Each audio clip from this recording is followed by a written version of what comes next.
Jujur ini sesuai passion aku banget. Pokoknya sesuatu yang gue ada di atas panggung, di depan layar tuh gue suka banget gitu loh. Gue suka jadi spotlight. Gue percaya satu quotes dari Nelson Mandela adalah kayak education is one of the most powerful weapon which you can use to change the world. Dan tujuan yang utama itu sekarang batin. Dan saya yakin ini cita-cita ini belum tercapai, tapi saya yakin pasti tercapai. Tapi 20% lagi tuh harus ada ordal. Sejak kecil kita memiliki berbagai cita-cita yang selalu berubah sampai kita dewasa. Tapi cita-cita yang diimpikan tidak selalu sejalan dengan realita yang saat ini kita hadapi. Kali ini kami mengundang beberapa teman perspektif yang akan berbagi mengenai cita-cita dan realita yang mereka hadapi. Apakah sejalan dengan impian mereka atau tidak? Dan bagaimana mereka menghadapi realitanya? Halo, nama aku Viani, usia aku 23 tahun ini. Aku profesinya adalah sebagai kreatif di salah satu media online. Nama saya Willia, usia saya 42 tahun, pekerjaan saya driver ojek online. Halo, nama gue Jeremy Syanipar, umur 21 tahun, dan gue seorang singer dan songwriter. Nama saya Dedi Rahmanto, usia di atas 52 ya. Profesi saya sebagai badut. Halo, nama saya Tika Roswanti, umur saya 23 tahun. Profesi saya sekarang adalah sebagai seorang wirausaha, baru aja buka usaha sebagai ibu kos.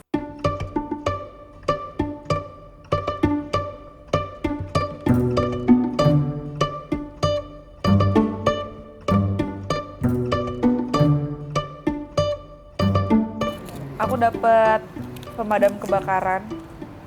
Terus aku expect ini pasti, nggak tahu sih, yakin aja cita-citanya Pak Dedi. Kenapa Pak Dedi? Soalnya dari latar belakangnya Pak Dedi kan sangat ini banget ya, kayaknya orangnya suka menolong sesama dan tulus banget gitu hatinya. Mungkin ini adalah salah satu cita-citanya Pak Dedi, dan tulisannya kayak bapak gue. Jadi kayak tulisan bapak-bapak itu alasannya. Aku dapatnya dosen, dan menurut aku yang ingin jadi dosen itu adalah Tika kayaknya. Kata siapa? Dari perawakannya sih dia terlihat pintar, terus Wow. dari dia ngomong juga kelihatan kalau dia tuh emang benar-benar intelijen. Amin. Aku dapat pramugari. Dan itu aku. Kan itu cita-cita aku loh. Oh iya. Wow, ternyata. Plot twist. Ini aku dapet duta besar, diplomat. Ya, kalau dilihatnya sih orangnya sih kecil, mesti duta kecil, tapi duta besar. Aku lihat Mas Jerry nih, gitu. Alasannya memang satu, memang orangnya pintar dan baru lulus juga, dan saya yakin ini cita-cita ini belum tercapai, tapi saya yakin pasti tercapai. Amin. Amin. Gitu. Oke.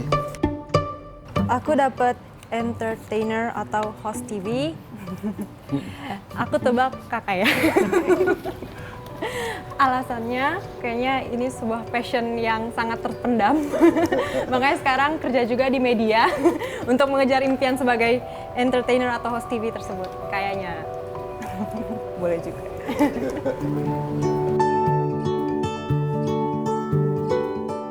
Yang pertama adalah pemadam kebakaran. Siapa yang cita-citanya pemadam kebakaran? Saya tuh suka melihat orang membantu sesama. Jadi dari kecil memang sudah ditanam oleh orang tua saya untuk selalu berbagi. Kalau dilihat cita-cita ini sampai kecil itu pemadam kebakaran, sekarang profesi saya menjadi badut. Kira-kira ada nggak ya? Sama tipis-tipis ya, tipis ya ada. Dan kebetulan hampir setiap ada kebakaran di Jakarta, saya selalu hadir di sana. Walaupun tidak jadi pemadam kebakaran, tapi saya bisa menghibur anak-anak yang korban kebakaran. Untuk cita-cita kedua adalah dosen. Siapa dosen di sini? Saya. Tahu. Iya. Karena itu termasuk passion yang dari dulu, karena pernah juga ikut pertukaran pelajar waktu itu ke Filipina dan juga ke Denmark. Di sana juga volunteer untuk kayak ngajar, terus kayak ternyata aku menemukan passionnya di situ dan kayak di situ juga bisa mengembangkan diri. Wow, kayak udah kayak I have decided that kayak aku bakal jadi dosen kayak gitu. Realitanya adalah kemarin keterima kerja di perusahaan IT, terus habis itu training 2 minggu nggak kuat terus aku resign. Realize kayak harus sejalan gitu ternyata, karena kalau nggak sejalan ya kayak itu tadi, walaupun di IT company yang kayak wow gitu ternyata bye-bye. Cerita ketiga adalah pramugari yang diterima sendiri. Boleh ya? Itu cita-cita pramugari itu cita-cita setelah aku SMA. Jadi waktu SMA itu pernah ada pertandingan yang aku keluar negeri gitu. Jadi pertandingan karate ya.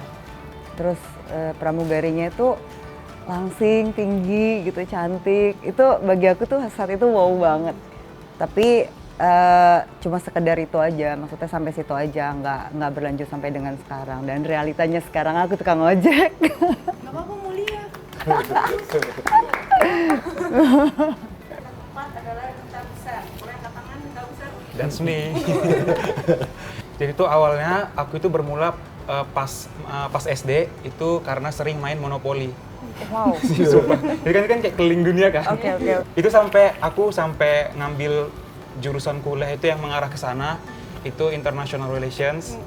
Terus sampai juga kemarin magang di KJRI Filipina. Tapi realitanya gue adalah seorang singer-songwriter. Sangat. Kenapa realitanya singer-songwriter? Itu dari kecil emang aku udah suka nyanyi juga. Dan ya karena pandemi juga, ya susah sih nyari kerjaan yang khususnya mengarah ke arah diplomat.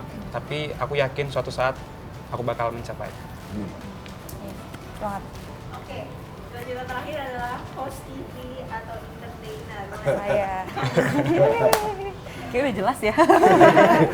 Jadi emang dari kecil tuh gue bisa dibilang benci tampil, kayak suka ngaca-ngaca, nyanyi-nyanyi di depan kaca gitu. Terus kayak makin gede SMA, udah ada sosial media, lumayan narsis, terus udah gitu suka ngomong juga, terus suka ngelawak juga kalau di geng atau tongkrongan. Terus apa jangan-jangan ini adalah jalan hidupku guys gitu. Nah, udah deh akhirnya kuliah aku ngambil broadcasting. Ekspektasinya adalah pengen bisa jadi orang yang di depan layar, menghibur, entah jadi host. Tapi kesini realitanya adalah ternyata broadcasting itu lebih banyak di belakang layar, nge-planning gimana suatu program itu bisa berjalan dan acara. Tapi dari situ juga aku diorbitin juga, jadi ya lumayan lah kesampaian passion aku di kerjaan aku yang sekarang gitu.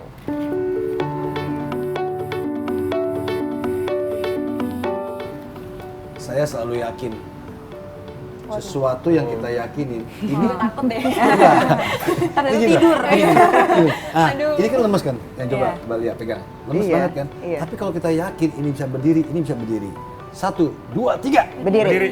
Yang keras kompak. Siap. Oke. 1, 2, 3. Berdiri. Tuh, yakin. Oh iya. Kita yakin. Tapi minimal ada usaha. Oh iya benar. Ya, bukan masalah berdirinya seperti ini, tapi minimal ada usaha untuk bisa berdiri. Gitu. Oke, aku setuju sama yang dibilang Pak Dedi. Selama kita ada usaha, itu semua bisa. Tapi yang paling penting dalam menggapai cita-cita itu, Iya. menurutku itu 80% itu usaha kita dan doa kita terhadap yang di atas. Tapi 20% lagi itu harus ada ordal. Sekian. Sekian. Baru pengen gue timpalin. Iya bener. Harus ada orang dalam. Aku jujur ini sesuai passion aku banget. Happy banget aku kerja di media. Terus kayak jadi tampil juga akhirnya di depan layar. Terus dikenal juga sama teman-teman. Kalau misalnya ngomongin realistis, idealis sih ini idealis banget. Tapi realistis pengennya nyari yang lebih bercuan ya jujur gitu. Gak munafik ya. Gak munafik bener gitu. Kalau aku insya Allah Asik. Insya Allah sudah sesuai dengan passion apa yang dicita-citakan, makanya itu sekarang juga lagi berusaha. Kan untuk jadi dosen itu minimum tuh harus S2, jadi kayak sekarang juga sedang menuju ke sana gitu, kayak mengusahakan, mengupayakan supaya cita-cita dan passion sudah kayak bisa sejalan, karena udah pernah mencoba bekerja tidak sesuai passion, jadinya kayak bye gitu. Kayak gitu. Sangat tidak sejalan. Orang tuh pengennya kayak kalau bisa kamu jadinya nanti ya kayak tadi yang sesuai cita-citaku, jadi duta besar, misalnya diplomat di mana negara, at least Asia gitu. Tapi ya realitanya saya masih nyanyi sana kesini. Tapi orang tuh bukannya nggak membolehkan, hanya kayak mengingatkan aja, ingat tujuan hidup kamu, cita-citanya apa gitu. Harus dikejar dan kalau bisa dicapai. Gitu. Kalau aku sih orang tua dulu waktu pas lepas SMA disuruh kuliah di perhotelan.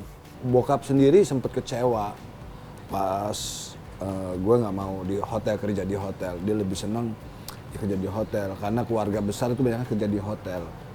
Akhirnya gue memilih untuk tetap jadi penghibur, tetap dari lulus di kuliah tetap jadi penghibur. Masih. Masih. Soalnya selama kita masih bisa bernafas, tidak ada kata untuk menyerah. Selalu yakin sama apa yang kita jalanin, dan selama itu positif, terus hajar sampai ketemu nanti waktunya. Pasti aku yakin percaya semuanya di sini bakal dapat sesuai keinginan yang sesuai Tuhan berikan. Saya bertahan dengan profesi ini karena saya melihat gini, banyak yang salah sebenarnya di Indonesia. Entah dari medianya memberi informasi yang salah tentang badut.